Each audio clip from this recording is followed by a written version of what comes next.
இனிமே கண்ணை மூடிட்டு கடலை எண்ணெய் வாங்கலாம்.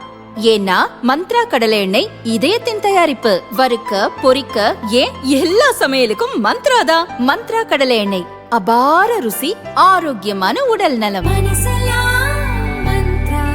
லக்ஷ்மி செராமிக்ஸ் நம்ம ஷாப் அனைத்திலும் டாப். ஆல் டாப் பிராண்ட்ஸ் எல்லாம் ஒரே இடத்துல. Lakshmi ceramics, India's largest retailer.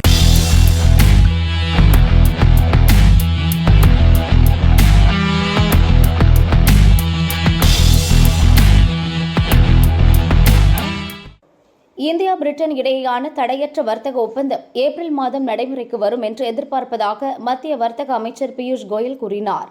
அவர் மேலும் தெரிவித்ததாவது, கடந்த ஆண்டு ஜூலை 24 இந்தியாவும் பிரிட்டனும் விரிவான பொருளாதார மற்றும் வர்த்தக ஒப்பந்தத்தில் கையொப்பமிட்டன.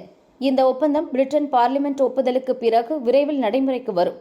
எந்த தேதியிலிருந்து நடைமுறைக்கு வரும் என்பதை இரு நாடுகளும் பேசி முடிவு செய்யும். இந்தியாவை பொறுத்தவரை இதுபோன்ற ஒப்பந்தங்களுக்கு மத்திய அமைச்சரவை ஒப்புதல் அளிக்கிறது. பிரிட்டனில் பார்லிமெண்ட் ஒப்புதல் பெறப்படும். அதன்படி பிரிட்டன் வர்த்தக ஒப்பந்தம் அடுத்த 1 மாதத்துக்குள் நடைமுறைக்கு வர இருக்கிறது என்று அவர் கூறினார்.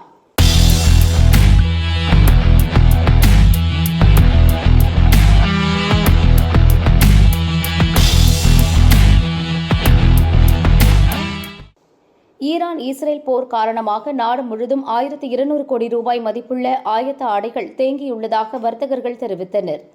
கடந்த 2 வாரங்களாக ஈரான், இஸ்ரேல் மற்றும் அமெரிக்கா இடையே போர் நடப்பதால் கப்பல் போக்குவரத்து அதிக அளவில் பாதிக்கப்பட்டுள்ளது. விமான போக்குவரத்தும் பல்வேறு சவால்களை சந்தித்துள்ளது.